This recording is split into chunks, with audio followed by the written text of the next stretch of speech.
Good morning, ladies and gentlemen. Commander Australian Fleet, Rear Admiral Christopher Smith, Royal Australian Navy, will offer the acknowledgement of country.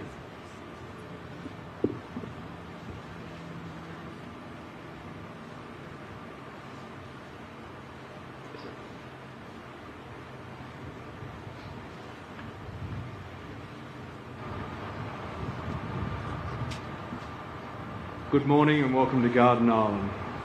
I acknowledge the traditional owners of the lands and waterways we are gathered on, the Gadigal people of the Aurora Nation. I pay my respects to elders, past and present, and to all First Nations people who have served and those who continue to serve in the Australian Defence Force. Again, welcome. Thank you, Admiral Smith. Welcome to historic Garden Island, New South Wales, Australia, and the commissioning of USS Canberra LCS-30. I am Commander Nick Edmiston, the Executive Officer.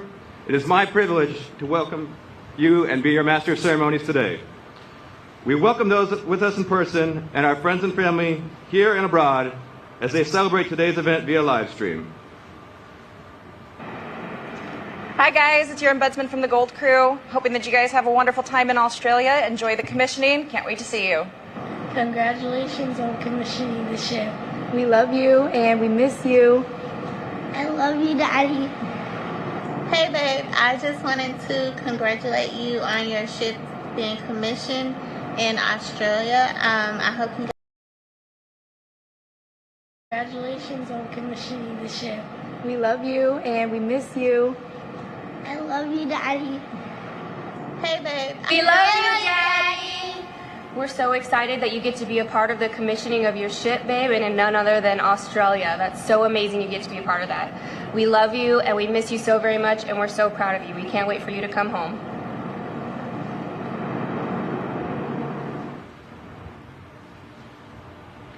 We are here today to commission the second U.S. Navy warship to proudly bear the name of Australia's capital city. The first USS Canberra CA-70 was named in honor of the Australian heavy cruiser HMAS Canberra, which sank after receiving heavy damage during the Battle of Savo Island on 9 August 1942. The first USS Canberra was commissioned on 14 October 1943. She was decommissioned on 2 February 1970 and stricken from the Naval Vessel Register on 31 July 1978. During her distinguished career, she served in World War II and in the Vietnam War. She earned an impressive 7 battle stars. We are honored to have members of her crew with us today. Gentlemen, please stand.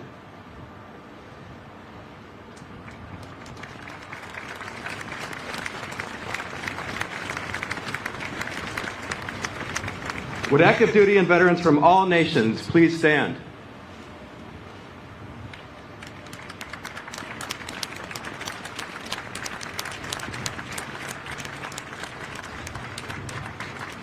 Would all service members' families please stand?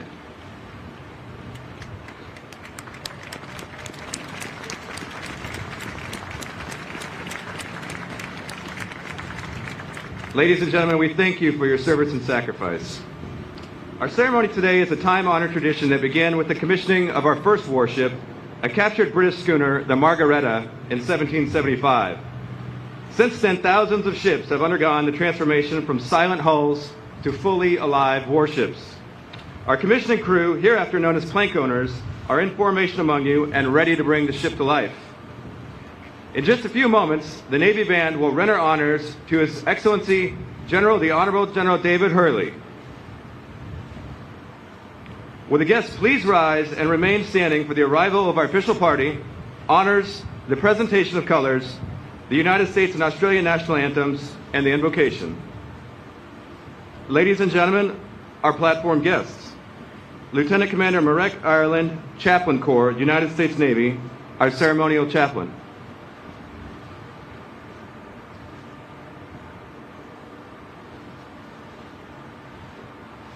Senior Chaplain Paul Stewart, Royal Australian Navy.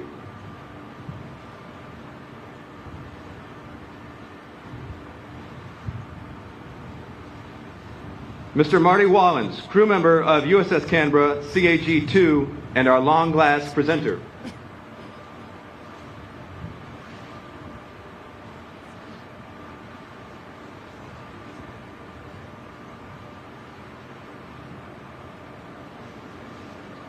Mr. Ward Cook, USS Canberra Commissioning Committee Chairman and our long glass presenter.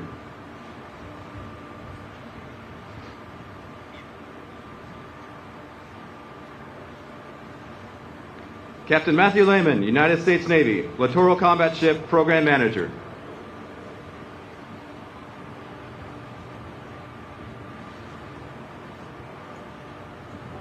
Captain Mark Crawford, United States Navy, Commander, Littoral Combat Ship Squadron 1. Mr. Larry Ryder, Vice President of Business Development and External Affairs, Oslo, USA.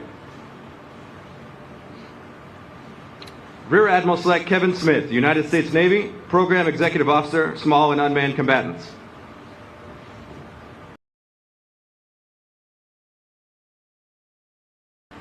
Vice Admiral Mark Hammond, AO, Royal Australia Navy, Chief of Navy Australia.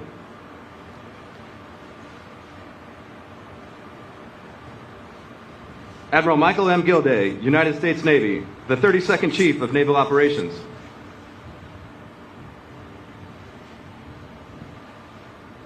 General Angus Campbell, AO, DSES, Chief of the Australian Defence Force.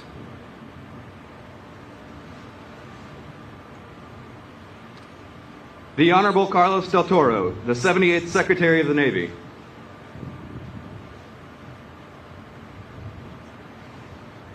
Mr. Greg Moriarty, Secretary of the Australian Department of Defence.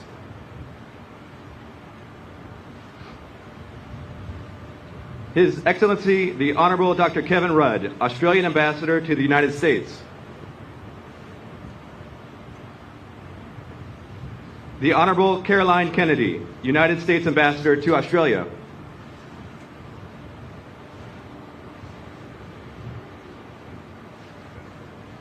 The Honorable Richard Marles, MP, Deputy Prime Minister of Australia.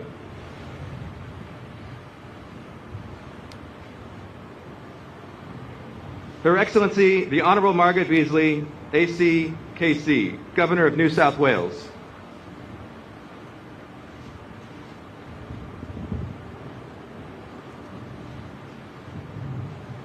Ladies and gentlemen, our ship sponsor, Senator the Honorable Maurice Payne, escorted today by Senior Chief Adam Walker, USS Canberra Command Senior Chief.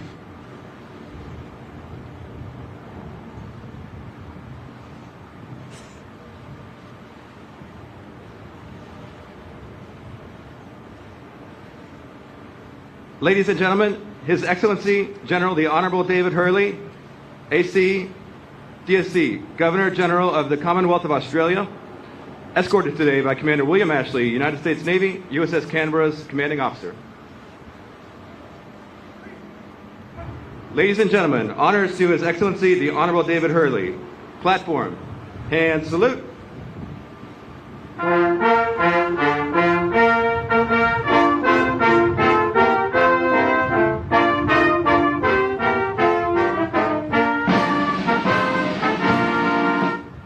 Platform, ready, two.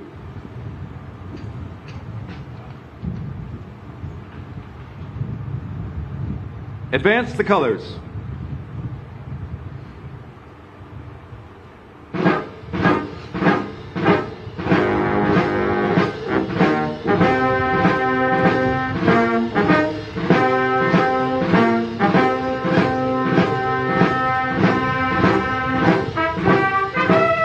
Platform, hand salute.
Retire the colors.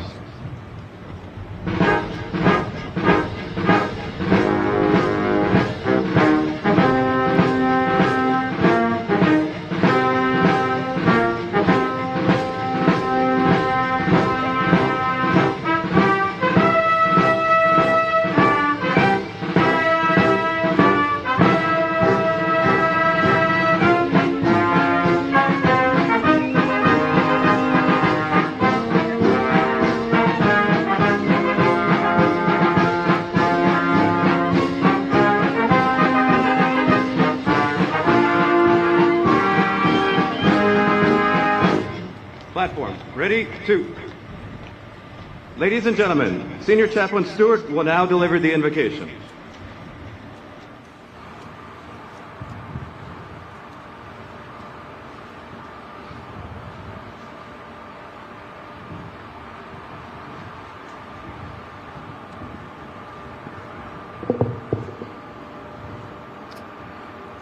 An old Irish proverb, a favourite of the late Senator Ted Kennedy, reminds us there are good ships and there are wood ships, the ships that sail the sea. But the best ships are friendships, and may that always be. In that spirit of friendship, we Americans and Australians assemble in the presence of God, the Creator of the sea in all its majesty, to pray for the commanding officer and the ship's company of the new USS Canberra, and indeed for all mariners who serve and toil upon the waves. Before the Lord, we pray that the sounding of the ship's bell that symbolises the call to duty, to be on watch, to be vigilant, will be answered with vigour and devotion by all those who sail in her.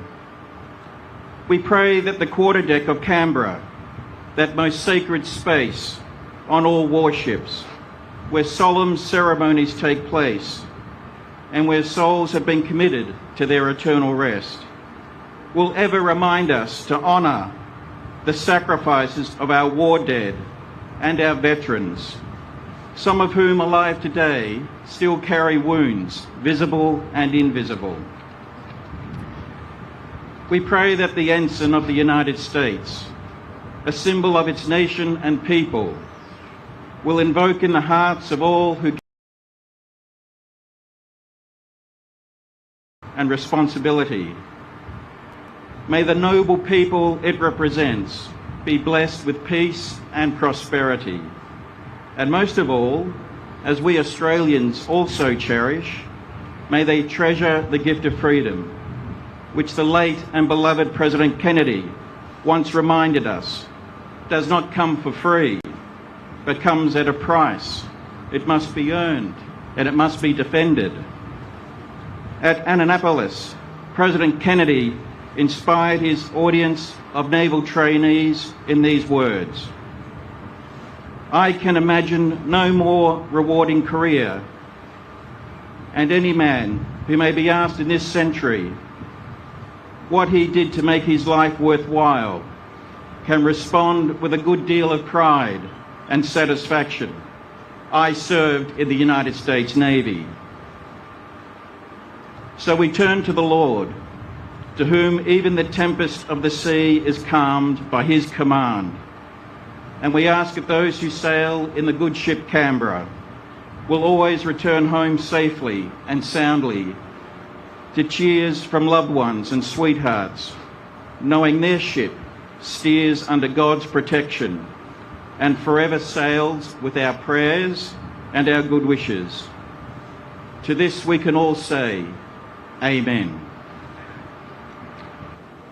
Thank you, Senior Chaplain Stewart. We would like to thank the United States Navy 7th Fleet Band, the Royal Australian Navy, the United States Navy Ceremony Guard, and Australia's Federation Guard for their support today. Additionally, we would like to thank and acknowledge the Royal Australian Navy, without whose support today's ceremony would not have been possible. And we are truly grateful to the USS Canberra Commissioning Committee for their generosity and support. Will the guests please be seated? Ship's Company, parade, rest. Ladies and gentlemen, His Excellency General the Honorable David Hurley.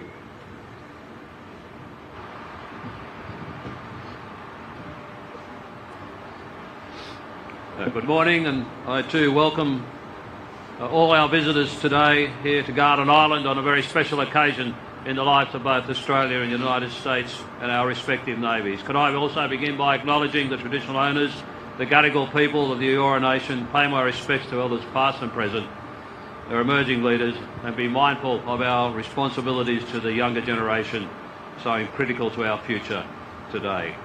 Could I acknowledge Her Excellency the Honourable Margaret Beazley, the Governor of New South Wales, the Honourable Richard Marles, our Deputy Prime Minister and Minister for Defence, Her Excellency the Honourable Caroline Kennedy, Ambassador to the United States of America, His Excellency the Honourable Dr Kevin Rudd, Ambassador to the United States, Senator the Honourable Marissa Payne, the ship's sponsor and former Minister for Defence, General Angus Campbell, Chief of the Australian Defence Force, Mr Greg Moriarty, our Secretary of the Department, Jan Adams, Secretary of Foreign Affairs and Trade, Vice Admiral Mark Hammond, Chief of Navy, the Honourable Carlos de Toro, the Secretary of Navy, to our diplomatic corps here, industry senior executives, ladies and gentlemen.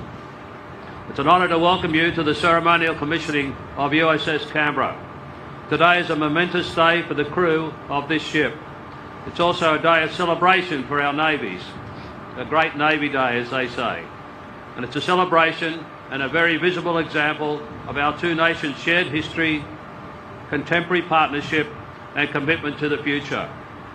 From the Australian perspective, it's a continuation from John Curtin's December 1941 call for Australia to turn towards the US, and for Sir Robert Menzies' reaction to Sir Percy Spender when he presented the first draft of the ANZUS Treaty.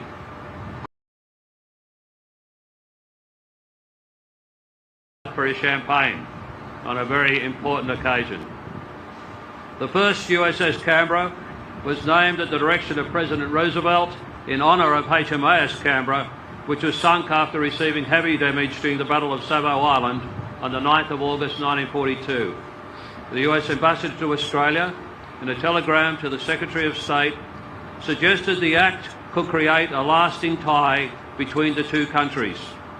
President Roosevelt, potentially shortcutting bureaucracy, sent that telegram to the Secretary of Navy saying he thought it was a very good idea.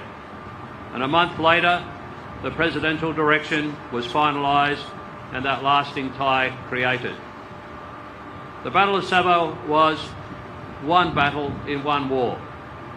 The lives lost on board HMAS Canberra are just a fraction of the many from both our nations who have made the ultimate sacrifice. It is a single yet poignant example drawn from more than a century of our nation's shared histories. American and Australian ships and sailors, side by side, serving and sacrificing for our nation's shared commitments. Their sacrifice and our nation's relationship and friendship are now honoured through the name Canberra. The presence of the current versions of both HMAS and USS Canberra are evidence of the enduring bond between our two nations. And USS Canberra is a very tangible sign of a relationship built on trust, shared values and shared interests. That relationship will be celebrated in our national capital tomorrow with a Freedom of Entry parade underlining the connection between the ship and its namesake city. It's a relationship that has stood the test of time and will stand long into the future. I congratulate all who have made today possible. To the crew of USS Canberra and all involved with her, enjoy today's celebrations and please take note of the esteem in which this day is held, as is your service. It is, as we all say, a great Navy Day. Fair winds and following seas. Thank you. Thank you, Your Excellency.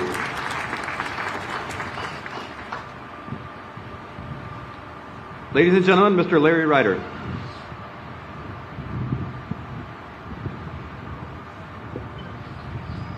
Thank you, Commander Evanston. Good morning and good evening to those watching in San Diego.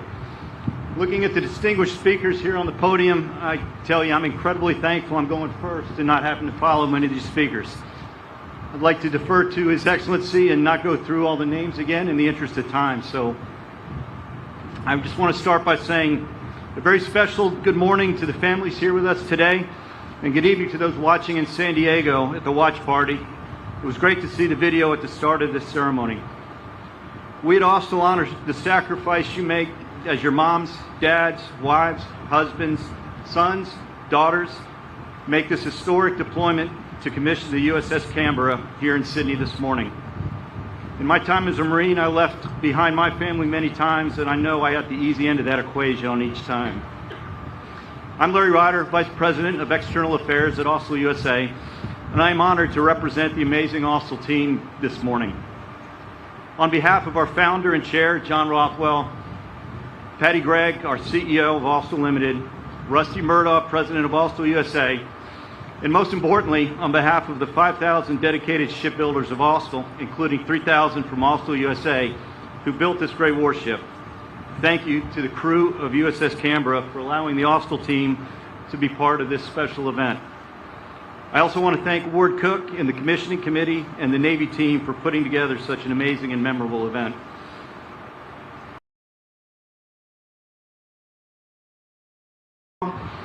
For having the vision to arrange for this historic commissioning that ties in so many important threads, including AUKUS, our continued focus on the Indo-Pacific region, and the partnership between the U.S. and Australian shipbuilding industrial base. The Austell USA team takes great pride in building these ships for the Navy. Our highly skilled and patriotic workforce, along with our teammates, including General Dynamics Mission Systems, L3 Harris, Saab, and many others who are with us here today, and our team of over 900 suppliers, half of them small businesses across 38 states, join me in congratulating the crew. Having had the honor and privilege to speak at several events commemorating the milestones in the life of the ships we have built for the U.S. Navy, also has built 30 ships so far for the Navy and counting, I can honestly say each one is special. However, I think it's universal for us at Austell that the USS Canberra, LCS 30, has had a truly unique history. It started in February 2018 when the name of the 15th Independence variant LCS was announced at a White House ceremony. At that ceremony, Senator Payne was also announced as the ship's sponsor. When he announced the name with Prime Minister Turnbull, President Trump stated that USS Canberra would symbolize to all who cross her path the enduring friendship between the United States and Australia. Prime Minister Turnbull summed it up well when he stated, "The ship will be built by Austell in Mobile, Alabama, so you'll have an Australian company with American workers working and operating in the United States, building ships for the United States Navy."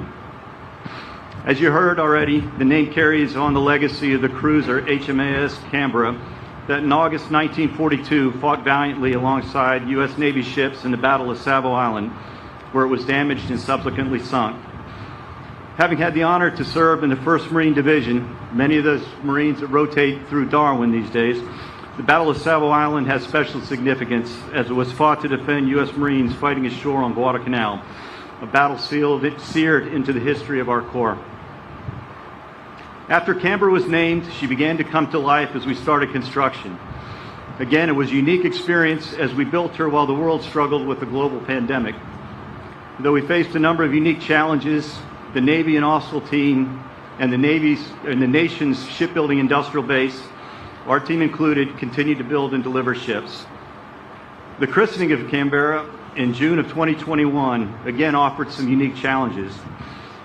When the pandemic restrictions prevented our sponsor, Senator Payne, from being able to make it for the event, and I know she tried valiantly to schedule things to allow that, we had a stand-in come for Senator Payne, who also was unable to attend due to travel restrictions. So we wound up having a stand-in for the stand-in break the bottle of champagne. But that stand-in, Mrs. Sinadinos, eventually made it down to Mobile later that day, and she too broke a bottle of champagne on the Canberra. So in fine Australian tradition, one bottle of champagne proved not enough. It needed two. In one more interesting twist of timing, Rusty and I were in Washington at a reception at the ambassador's residence, as was Secretary Del Toro, to present christening gifts to Senator Payne. It turned out the AUKUS agreement had just been announced 2 days prior, so we were there at the start of this and we continue to be a part of it. The Austell team is proud to be part of the team growing the U.S. Navy.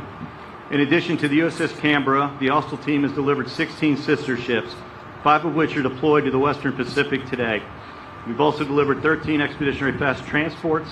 We have 7 more ships under construction and 24 more under contract. And we're also building submarine modules that hopefully soon will be part of submarines sailed by Australian sailors. States in 1999. At Austell, we are excited to be part of the developing AUKUS program. One of the benefits of working downtown in Washington, D.C., and I think many on the podium will agree there's not many, is I get to start most days with a run that includes the Vietnam Veterans Memorial, the Korean War Veterans Memorial, and World War II Memorial. And as I make that run, you can't help but remember that in each one of those conflicts and many more, Australian service members fought and many made the ultimate sacrifice alongside their U.S. counterparts. In the future, our team of shipbuilders looks forward to working closely with the Australian shipbuilders, as well as we work to jointly operationalize the AUKUS agreement and continue that legacy of shared service and sacrifice. And finally, before I wrap up, I can't pass on the opportunity for the Austell team to recognize the great career and tremendous contributions of Admiral Gilday has made to our nation and to our Navy. Admiral, our shipbuilders really enjoyed your recent visit to Mobile, and we thank you and wish you best of luck in your future endeavors.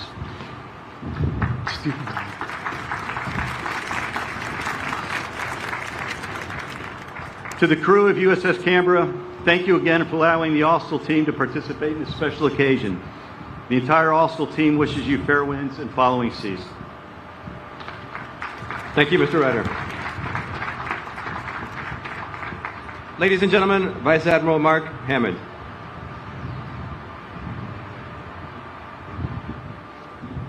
Good morning, Your Excellencies, honourable and distinguished guests, ladies and gentlemen, veterans, shipmates of the Royal Australian Navy, the United States Navy, and most importantly, the families and friends who enable our service.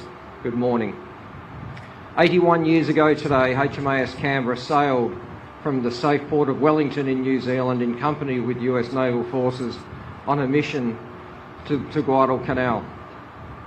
2.5 weeks later, she came to rest on the seabed in Iron Bottom Sound. In 1992, I was a sub-lieutenant on board HMAS Tobruk, sailing into Iron Bottom Sound with a very important mission to embark national treasure, survivors of HMAS Canberra, for a commemorative service to mark the 50th anniversary of her loss. We arrived alongside the wharf in Honiara to be met by a gentleman in civilian clothes who asked to speak to the commanding officer. This gentleman, a retired US Navy officer, Mr. Bob Ballard, had just been surveying Iron Bottom Sound and had located and surveyed the wreck of HMAS Canberra the week before. He handed the commanding officer, Commander Graham Kennedy, a handwritten note with the coordinates of the ship. He said, if you hover your ship in this position, you'll reunite the survivors with their shipmates for your commemorative service. I can assure you there was not a dry eye on that day. The history between our two navies, forged under fire in battles across the Indo-Pacific, has only strengthened and deepened, and today is a historic event in that relationship. In considering how we, the Royal Australian Navy, might make an indelible mark on today's ceremony, one that will last for the duration of the commissioning of USS Canberra, I was reminded that every Australian surface combatant flies the red kangaroo on the superstructure. It was originally designed to distinguish us from the Royal Navy, with whom we spent so much time. We used to fly the same white ensign as our shipmates in the Royal Navy. Ultimately, in 1967, we commissioned the Australian White Ensign. The tradition of the Red Kangaroo has continued. It's an absolute privilege today to invite Admiral.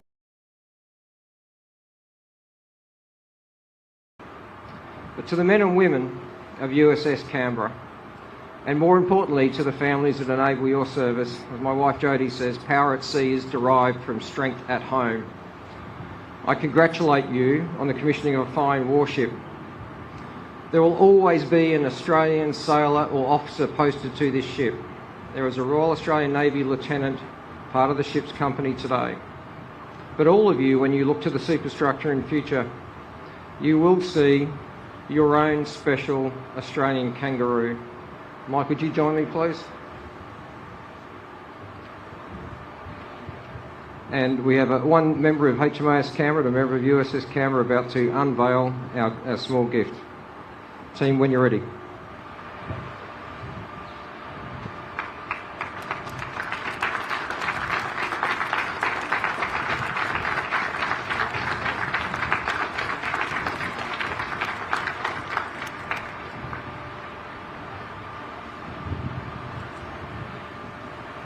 To those who can't see it, which is pretty much everyone here on the stage, it is a star-spangled kangaroo. It will be flown on the superstructure of USS Canberra, and I believe there's already one up there. Again, congratulations to the commanding officers of the ship's company, to the US Secretary of the Navy, Chief of Naval Operations, and all who serve in HMAS Canberra and USS Canberra. We are together, united. We'll always welcome this ship in any Australian port, anytime, any day. Thank you very much. Thank you, President Mohammed. Ladies and gentlemen, the Honorable Caroline Kennedy.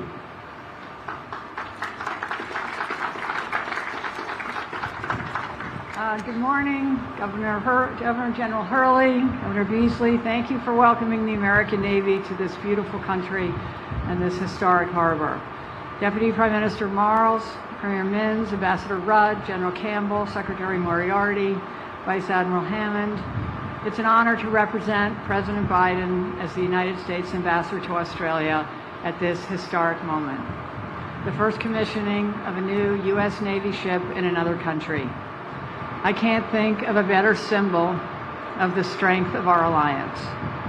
I'm especially honored to be here with Secretary of the Navy Del Toro and Chief of Naval Operations Admiral Gilday. Their leadership and commitment to the alliance has made transformational change possible, and they work every day to keep our sailors safe and ready. A special thank you to Senator the Honorable Maurice Payne, the ship's sponsor, for all you have done for this ship, her crew, and your country. And for all those watching from home today, we hope you are so proud. Congratulations, and we wish you were here too. I know from experience that these gatherings are much more than a ceremony. They offer the chance to reflect on the values that the ship represents, the values of our alliance, protecting freedom, preserving the stability and prosperity of the rules-based order, and doing the daily work of building a more just and peaceful world. That's what Americans and Australians have been doing together for more than 100 years. Our parents and grandparents forged this alliance through shared sacrifice and service. I wouldn't be here today if not for the Australian Coast Watcher who arranged my father's World War II rescue after a Japanese destroyer sunk his PT boat. A few days after I arrived in Australia, I met the last two surviving Coast Watchers and traveled to the Solomon Islands to thank the daughter of the Solomon Scout who first spotted the crew and alerted the Australian. My father's story became part of history, but there are countless other Americans and Australians and fought together for a better future.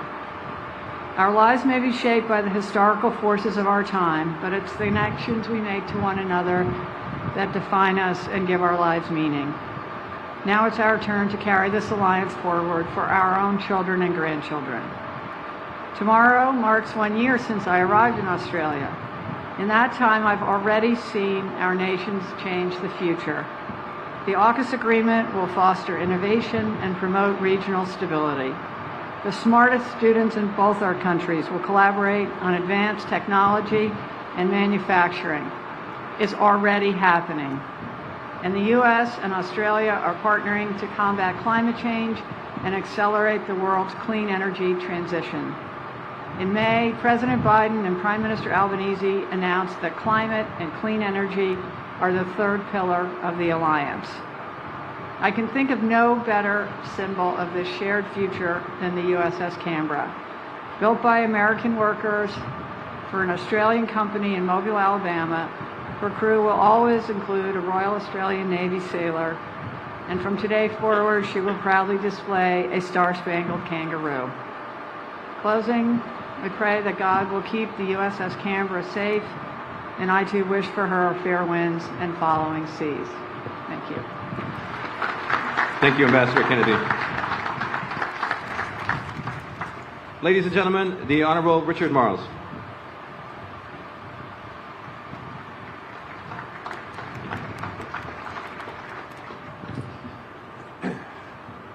I'd like to acknowledge the traditional owners of the land on which we meet. We pay my respects to their elders, past and present.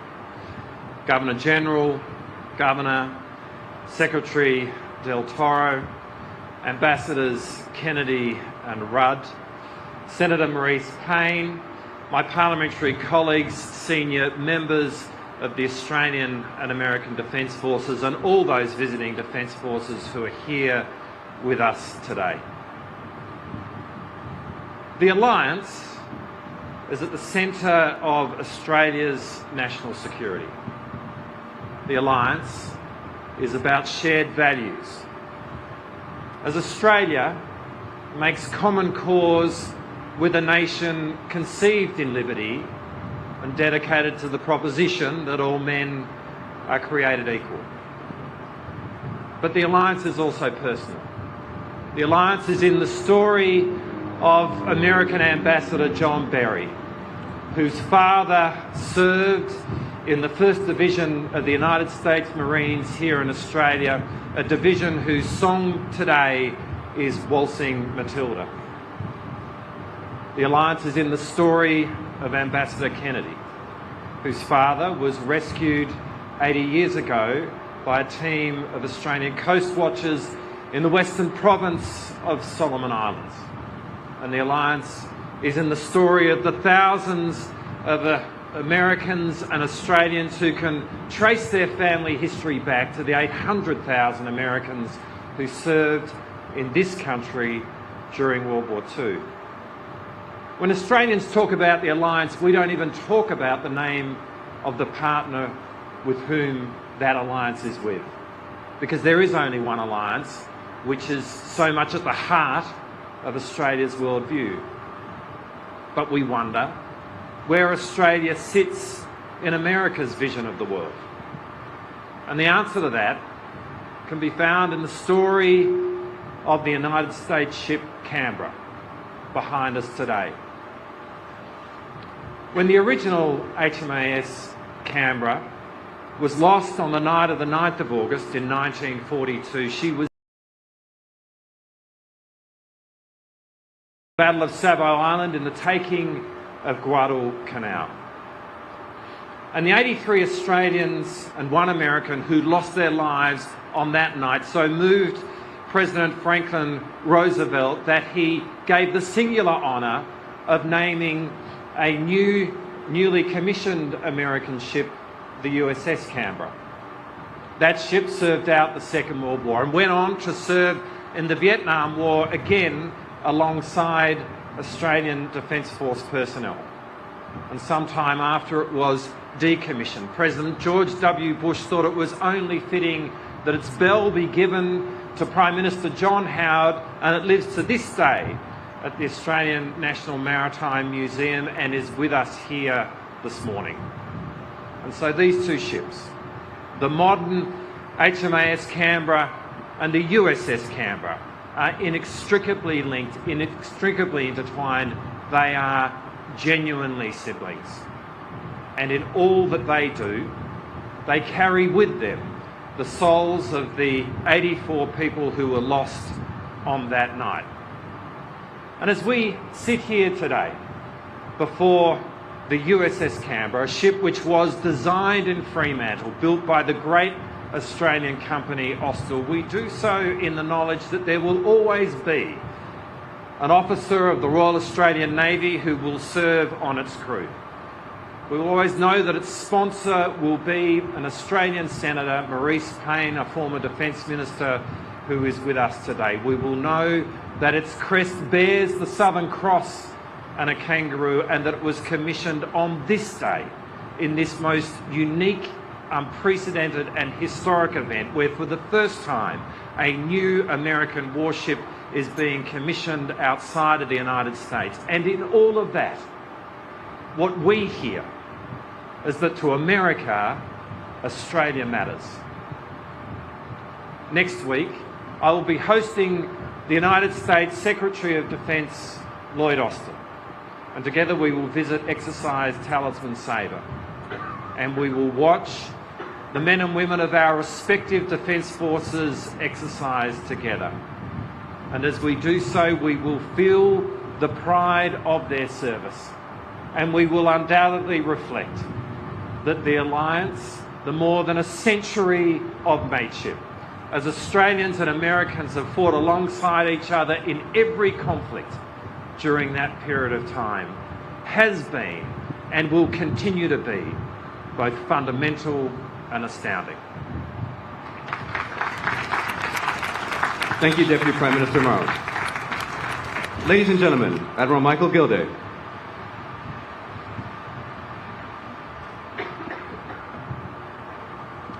Sydney Harbour, two of the world's premier navies, and the commissioning of a new warship.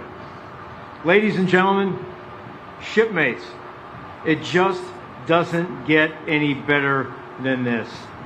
It's an honor, and I'm humbled to join you this morning to welcome this ship to the fleet. Today, we carry on an important Navy tradition as we hoist the commissioning pennant and announce to the world that this fine warship and that this superb crew are ready, that they are ready for duty, that they're ready to operate at sea, and that they're ready to join the Royal Australian Navy in providing peace and security across the Maritime Commons. Today, we commission USS Canberra into service not just part of Littoral Combat Ship Squadron 1, not just part of the United States Pacific Fleet. Today, we integrate with the Australian Fleet and with the combined maritime force of allies and partners who stand united across the entire Indo-Pacific.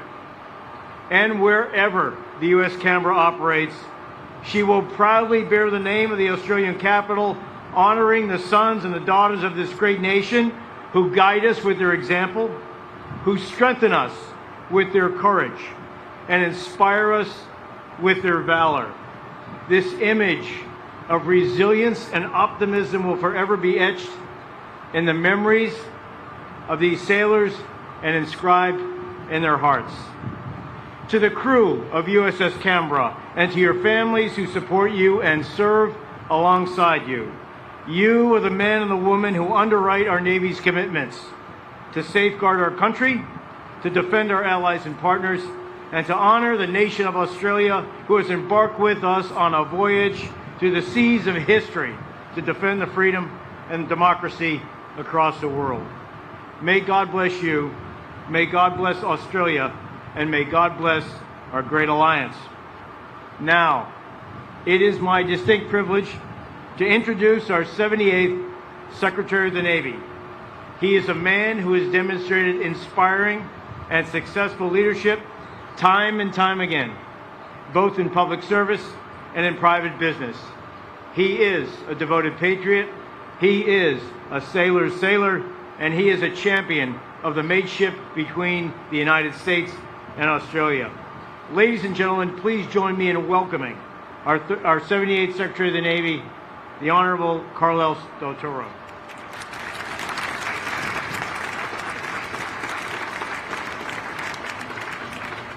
Good morning, Australia. Oh, come on, you can do better than that. Good morning, Australia. Good morning. Excellent, excellent. First, I'd also like to extend my respects to the Australian elders, past, present, and future as well, too. Admiral Gilday, thank you for that introduction. And thank you to your wife, Linda, for your exceptional leadership of our Navy and as the First Lady of our Navy. Before I begin my formal remarks, I want to take just one brief moment and thank the chaplain, because a couple of days ago I pulled the chaplain. I said, "Chaplain, we need good weather here in Sydney." I said, I think he's come through.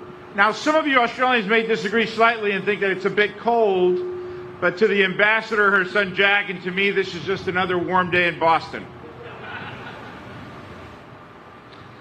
I want to express my special thanks to His Majesty the King's representatives, His Excellency General the Honourable David Hurley, Governor General of the Commonwealth of Australia, and Her Excellency the Honourable Margaret Beazley, Governor of New South Wales as well, for joining us for this morning's historic ceremony to commission the United States ship Canberra LCS 30. It is an honor to share this moment with all of you. I want to express my heartfelt gratitude to Prime Minister Albanese, Premier Minns, Deputy Prime Minister Marles, General Campbell, Vice Admiral Hammond, the cities of Australia, of Sydney and Canberra, and the citizens of Australia, and again, particularly the Indigenous people, the traditional custodians of the land and of the sea, for the warm welcome that you have extended to USS Canberra, her USS Blue and Gold cruise. I also want to take a very special moment, if you would just indulge me, to express my thanks to a personal friend of mine. We first met 30 years ago when I was a young lieutenant commander sailing back from Desert Storm, Mallorca, and we received a maiden SOS call, and her sail ship, Joan Newman, her ship was the Mirman, was sinking off the coast of Palma de Mallorca. There was a slight Australian accent to her voice that day. The USS Preble came to the rescue, and we sailed her sail ship, and we have been friends for the past 30 years. And as the chaplain said earlier, there is no greater ship than friendship. And Joan is here with us today. She is an Australian pioneer. She has been her entire 95 years young. And Joan, would you just please stand up and be recognized?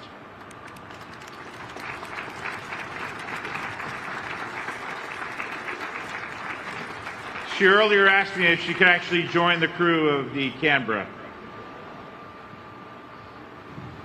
I can think of no more appropriate venue for our Navy to conduct our fleet's first ever initial international commissioning ceremony than here in Australia, the home of her ship's namesake. I would also want to extend my thanks to Senator the Honourable Maurice Payne for serving as our ship's sponsor.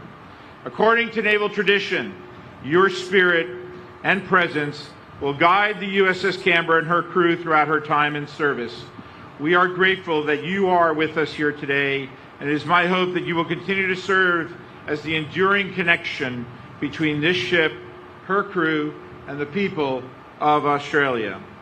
Additionally, I want to recognize again U.S. Ambassador Kennedy for her lifelong leadership and her team for her guidance and support to help make this day possible. And finally, thanks to the USS Canberra Commissioning Committee, chaired by Mr. Ward Cook, for all your hard work that has brought this day to its fruition. Ladies and gentlemen, this truly is a special occasion for our fleet, as our CNO stated, and our nation to be here with you in Australia, one of our nation's closest allies, to celebrate the commissioning of our Navy's newest warship that is destined to serve throughout the Indo-Pacific region. And when the crews of USS Canberra execute their first mission alongside the Royal Australian Navy here in the Indo-Pacific, they will carry on the proud tradition of naval cooperation between the United States of America and Australia that dates back over a century. Since the founding of your Navy in 1911, our two navies have enjoyed a strong and enduring relationship that has stood this test of time throughout numerous global conflicts, from World War II, Korea, Vietnam, to the Gulf War, and most recently the global counterterrorism campaigns of the last 22 years. As some of the earlier speakers touched on this morning, there is no more prominent example in our shared naval heritage of a willingness to give all for each other than the sacrifice of His Majesty's Australian ship Canberra and her crew, who ensured that our United States Marines were able to successfully gain a foothold on Guadalcanal during World War II. To honor those sacrifices, USS Canberra, in October of 1943, the first United States Navy cruiser to bear the name of a foreign capital. I mention this again to highlight the long legacy of partnership, of mateship between our two nations. To the commanding officers, Commander Ashley and Commander Barber, as well as the officers and sailors of USS Canberra's blue and gold teams, I know the sense of pride that you are filled with today, as well as your eagerness to get underway for your first deployment after commissioning, having been in your shoes over 20 years ago when I served as the commissioning commanding officer of then the USS Bulkeley. I will note that my former ship's namesake, Vice Admiral John Bulkeley, from the Philippines during World War II to prevent his capture by Japanese forces, enabling him to reestablish his command here in Australia. And while the world today is much different than the one that Vice Admiral Bulkeley sailed through during his time in service, the USS Canberra is entering the fleet during a period of global uncertainty. We, along with our allies and partners around the world, are facing significant challenges in every environment that we operate in, from the seabed to the stars, as well as the cyber domain. Across the globe, it is apparent that the rules-based international order that for decades has fostered economic growth and underpinned a period of relative global stability is being again challenged. In Europe, Russia continues its unprovoked and illegal campaign against Ukraine, violating its territorial national sovereignty. As President Biden reaffirmed last week at the NATO conference in Vilnius, Lithuania, our commitment to Ukraine will not weaken. We will stand for liberty and freedom today, tomorrow, and as long as it takes. In the Middle East, Iran continues to be a destabilizing regional force, interfering with the free flow of maritime commerce via the campaign of harassment of commercial vessels sailing in international waters.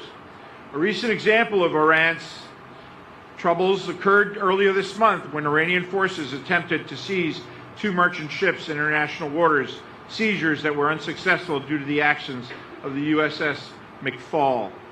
And right here in the Indo-Pacific, there is no shortage of challenges faced by our two nations, along with our allies and partners. North Korea remains committed to antagonizing its neighboring countries, as evidenced by its launch of yet another intercontinental ballistic missile just last week, resulting in condemnations from around the globe. Additionally, and impossible to ignore, the People's Republic of China continues the rapid expansion of its Navy, leveraging its maritime organizational strength to coerce and intimidate its neighbors into accepting illegitimate maritime claims. The People's Republic of China also continues to engage in illegal, unreported, and unregulated fishing activities around the globe via its distant water fishing fleet, causing ecological and economic harm to the countries whose exclusive economic zones they infringe upon. It is imperative that we, the United States of America and Australia, continue to stand shoulder to shoulder, ready to support our partners and allies as we confront these common challenges that endanger the freedom of millions, as well as disrupt the flow of commerce around the globe. And as I've said before, economic security is indeed national security, and national security is economic security. As maritime nations, we cannot achieve security without the guarantee of unrestricted access to the maritime commons that serves as the lifeblood of our respective economies. The 19th century American naval scholar Alfred Thayer Mahan wrote in his seminal treatise, I quote, "The Influence of Sea Power Upon History," "The profound influence of sea commerce upon the wealth and strength of countries was clearly seen long before the true principles which governed its growth and prosperity were detected, unquote. This ship before us, along with His Majesty's Australian ship Canberra, and our combined naval fleets, play a crucial role in securing our ability to conduct unencumbered maritime trade across the globe, promoting the wealth and strength of our two nations along with those of our allies and partners. We can never forget that. And that is why it is so crucial that we continue to strengthen the bonds and the trust between our armed forces. Commissioning Canberra here, in the country of its namesake city, is a prime example of the deep bonds that underpin our relationship, as is the ongoing Talisman Sabre 23 exercise. Our enduring relationship than the AUKUS agreement, announced almost 2 years ago now. This generational accord came into being after a century's worth of cooperation, treaties, consultations, and trust building between the United States of America, the United Kingdom, and Australia. And we, the nearly 1 million sailors, Marines, and civilians in the Department of the Navy, are proud to play an important role in supporting our partners throughout the Royal Australian Navy and the Australian Shipbuilding Industrial Base on your journey to fielding a fleet of nuclear-powered, conventionally armed attack submarines. 2 weeks ago yesterday, we celebrated the graduation of the first cadre of Royal Australian Naval officers from our Navy Nuclear Power School. Lieutenant Commander Klein, Lieutenant Commander Hayden, and Lieutenant Hall are the first of many more Australian naval personnel that we look forward to training in support of realizing AUKUS and our team at the Navy Nuclear Power Training Facility in Charleston, South Carolina. And while the delivery and successful operation of nuclear-powered attack submarines by the Royal Australian Navy, including SSN AUKUS, and potentially up to 5 U.S. Virginia-class submarines, is critical to addressing security concerns here in the Indo-Pacific region, advancing our cooperation in research, technology development is equally important. By cooperating with one another on critical technologies, including cyber and artificial intelligence, to making advancements in undersea capabilities as well as hypersonic and counter-hypersonic technology, we will continue to innovate and field new systems and platforms that will enhance our ability to protect our sovereignty and project maritime power across the region, ensuring the stability. As I close, I know I cannot promise the crews of the USS Canberra calm seas on every voyage that they make in the Indo-Pacific. However, I am confident that wherever USS Canberra is sailing and whatever challenges her crew may face, they are ready, as reinforced by this warship's motto. And what is that? Thank you again for joining us this morning for this truly special and historic occasion for our fleet and our two nations. May God bless Australia, the United States of America, the blue and gold crews of the USS Canberra, and especially their families. Thank you.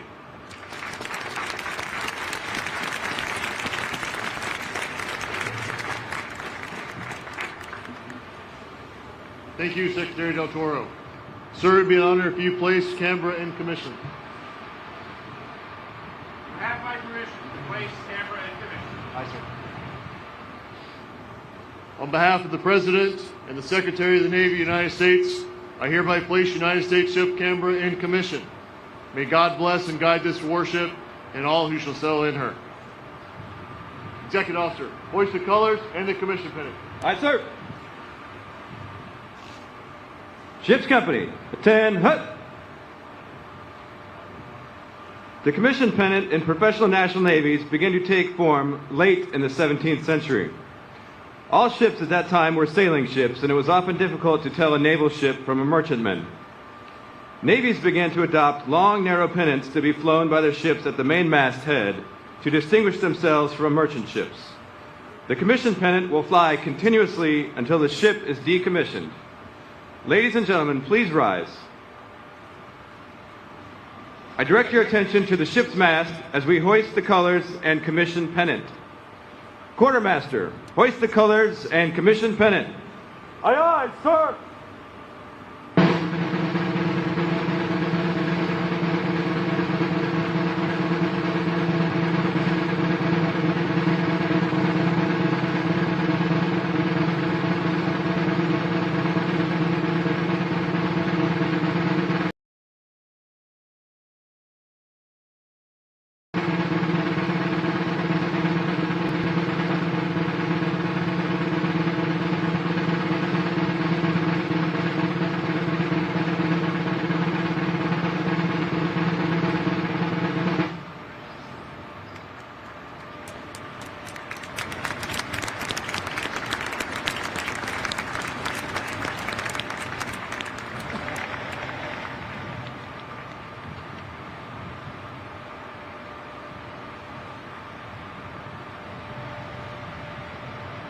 Captain, the colors and commission pennant are proudly flying over USS Canberra. Very well. Ladies and gentlemen, please be seated.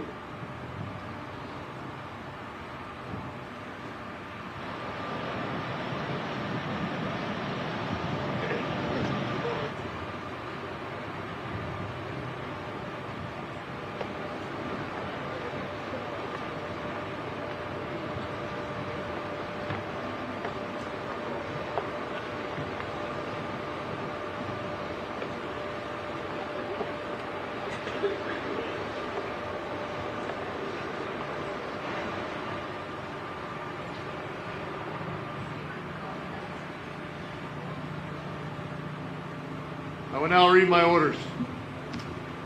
From Commander Naval Military Personnel Command to Commander William Ashley, United States Navy. Subject, Buford's Orders number 0538 of 27 February 2023. When directed by Reporting Senior, detached from present duty and report to Pre-Commissioning Unit Canberra as Commanding Officer. Upon commissioning of USS Canberra, report for duty as Commanding Officer. Admiral Gilday, United States Ship Canberra is in commission, and I am in command, sir. Thank you, sir.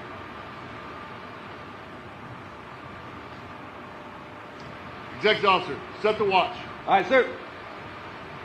Work, mark.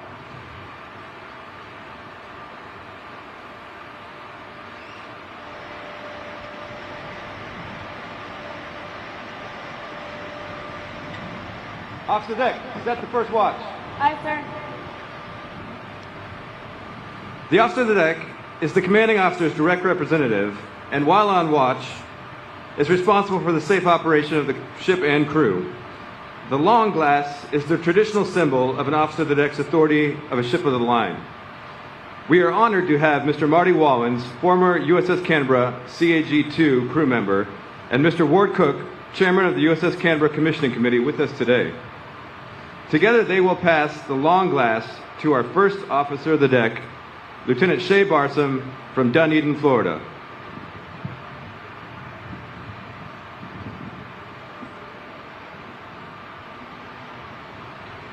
The Petty Officer of the Watch is Orographer's Mate, First Class Antonio Von Bank from Beaumont, California.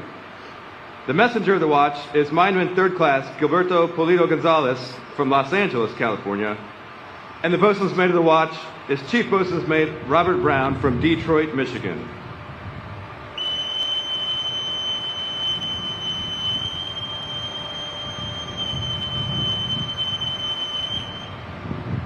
Set the watch. On deck, section 1. Sir, the watch is set. Very well. Detail, forward, march.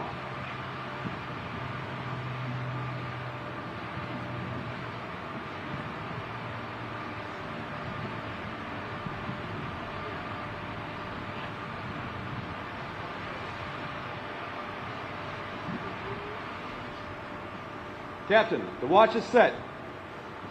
Very well.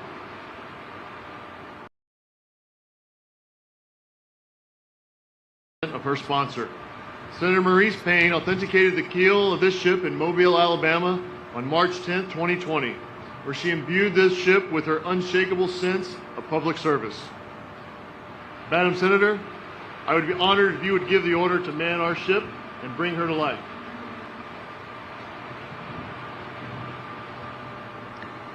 Thank you, Commander Ashley. Let me begin by acknowledging the traditional owners of the lands and waters on which we meet here today, the Gadigal people of the Eora Nation. I want to acknowledge our many distinguished guests, particularly Their Excellencies the Governor-General and the Governor of New South Wales, my family and friends who are here with me today. But my primary acknowledgement this morning, as ship's sponsor, is to the women and men of the blue and gold crews of the USS Canberra and their captains, Commander Will Ashley, Commander Bobby Barber. Ladies and gentlemen, there is an extraordinary atmosphere here today. It's palpable, it's rich, it's warm, it's emblematic, of the United States and Australian relationship. And many of you come here today to this once-in-a-lifetime event with your own stories about the United States-Australian relationship. The crews of this ship, however, will now start a whole new book of their experience and indeed their mateship of the Australian and United States Navies together. I could not be more honoured and proud to be your ship's sponsor. I walked through the ship yesterday. I spotted the odd red kangaroo there. That was good to see. And I want to particularly thank the ship's company for the warm welcome that you have given me. To the crews of the USS Canberra, there is a lot of history, powerful, intense history wound up in the naming of your ship and her commissioning today. I know that you will appreciate that as you go about the service of your nation. And for that service, I thank you all. I thank your families. I acknowledge them, the service they give so often across the seas.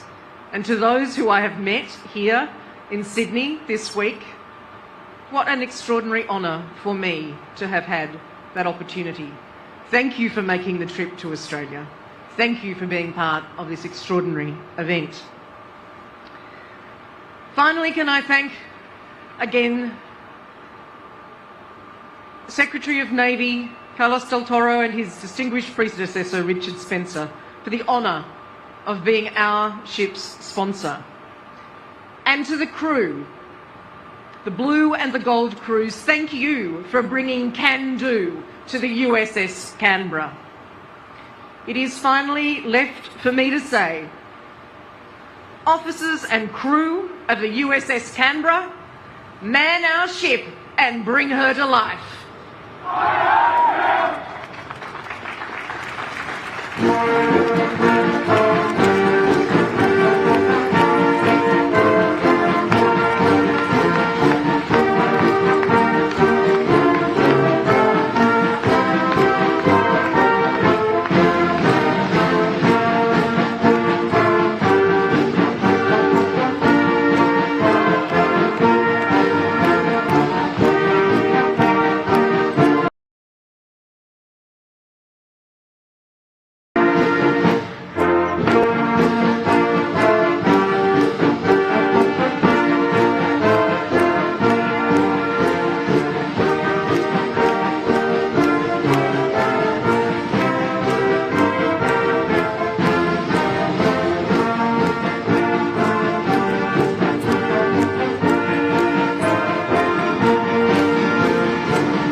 Salute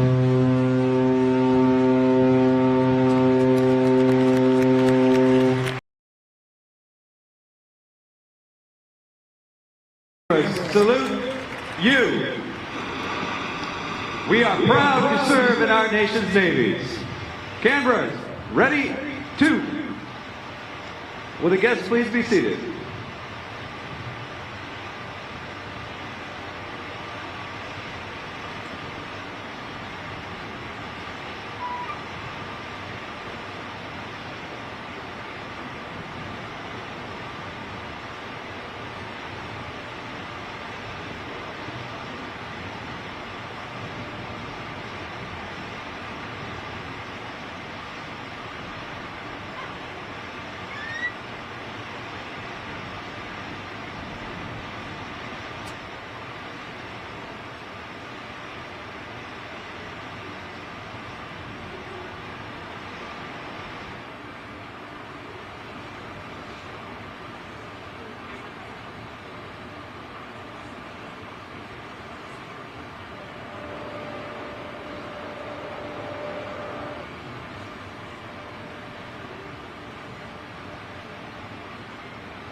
Captain, USS Canberra is manned and ready, sir.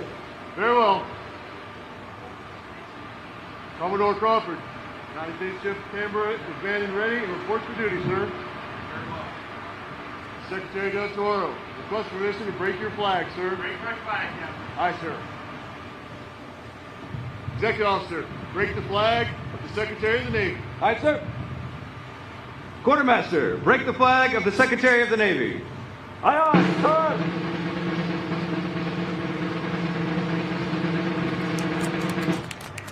Captain, the flag of the Secretary of the Navy is proudly flying over USS Canberra. Very well.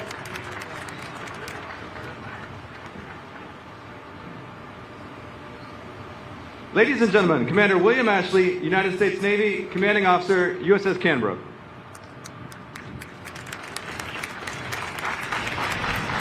Canberra, parade, rest.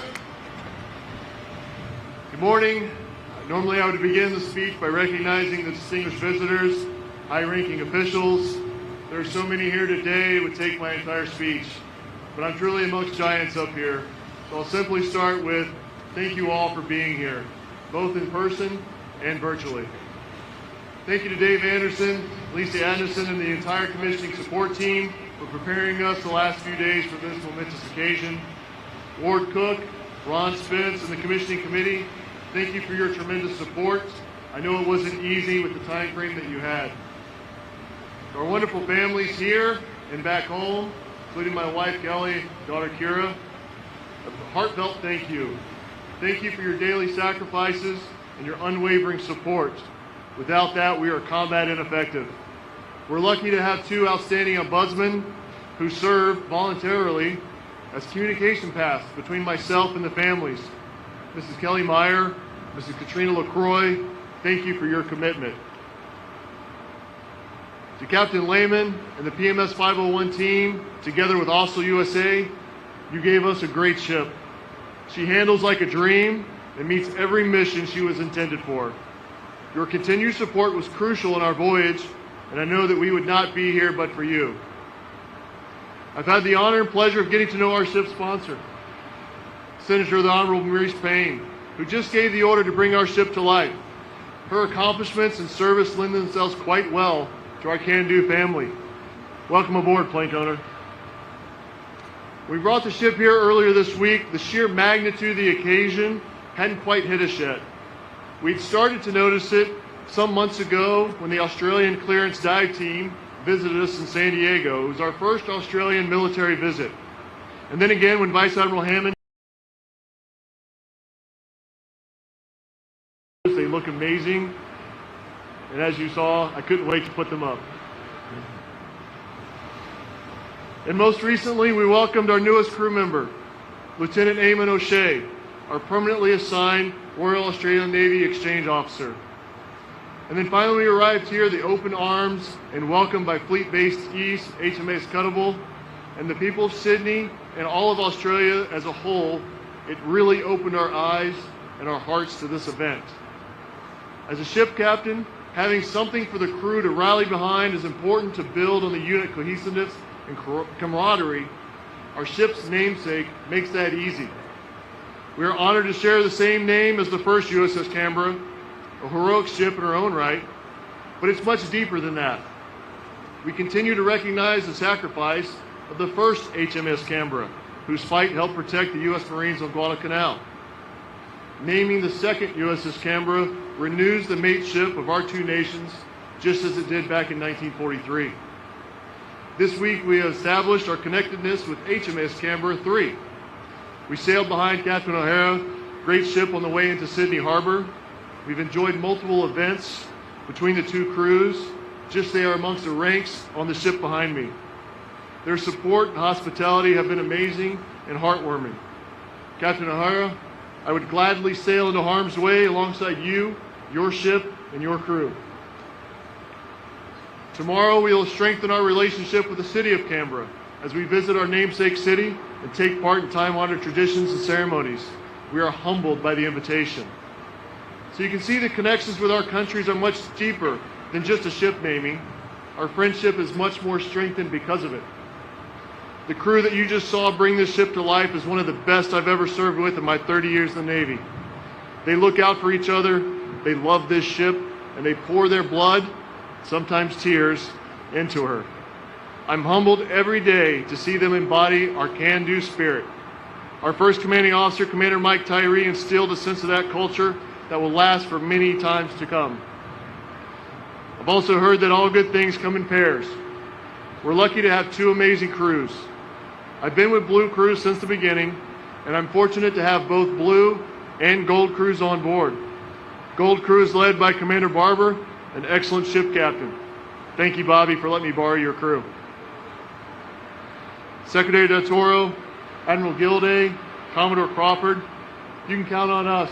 We are ready for our nation's tasking. Thank you.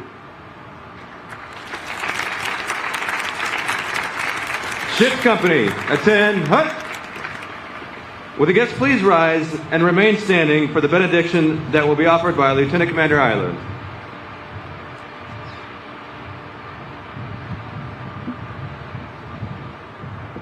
Let us pray. Lord, thank you for those who have worked so diligently to create a ship that will serve our sailors and country. May it be used as an instrument of protection for those who cannot protect themselves. We ask that you hold fast to those who sail this ship. We put our trust in you, that you will preserve our sailors from the dangers of the sea and from those who would seek to cause harm to others, and return our sailors safely home. Lord, just as you pull us towards the safety of your shores when we are adrift, may this ship and the sailors who man her safeguard life and freedom, so that those who are afraid and in distress may take heart when they see the Canberra on the horizon. May those who sail this ship go forth courageously, hold to what is good, true, and right, and should our outstretched arms.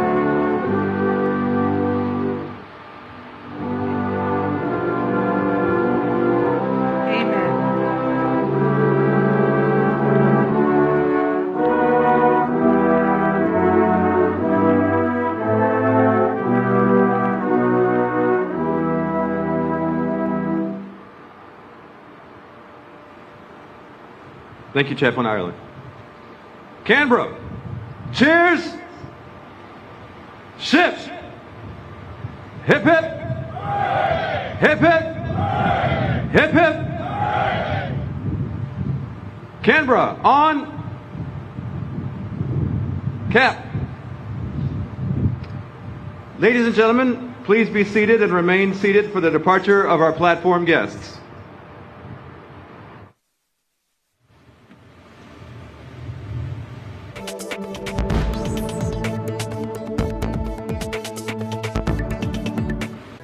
原来好的益生菌真的可以帮助。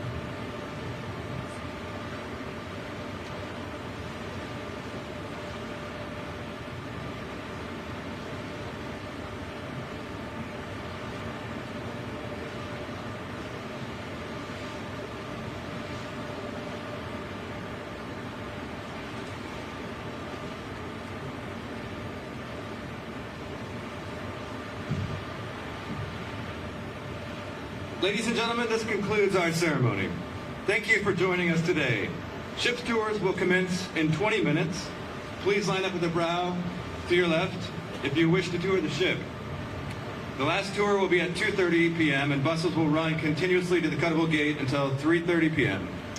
The ferry will depart at 12:30, 1:30, and 2:30 p.m. And you are welcome to enjoy refreshments provided by the Canberra Commission Committee under the large tent to your right. Ship's company, dismissed.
原来好的益生菌真的可以帮助入睡。太阳星全效克菲尔益生菌是国家认证 AB 克菲尔益生菌，含7种有身份证的专利活菌，能产生伽巴、色氨酸等助眠因子，难怪吃了更快入睡，也睡得更好。太阳星全效克菲尔益生菌也是台湾市场上唯一添加克菲尔乳杆菌 M1 的产品。这是由台湾知名的大学季转，对季节敏感、调整体质的朋友，真的是一大福音。还有这支还添加被称为超级食物的羽衣甘蓝萃取物。不少研究都指出，十字花科蔬菜有助抗炎及防癌，像是羽衣甘蓝含有高量的叶黄素、贝塔胡萝卜素、维生素 K、维生素 C、叶酸等丰富营养素。太阳星全效克菲尔益生菌专利制成，无塑化剂、无重金属、无人工添加物、无410项农药、无香料调味剂、无防腐剂、无色素，7大保证、7大认证，觉得好安心。每日克菲尔时刻美好 ，Good Feel Feel Good， 快点购下单！太阳星全效克菲尔益生菌。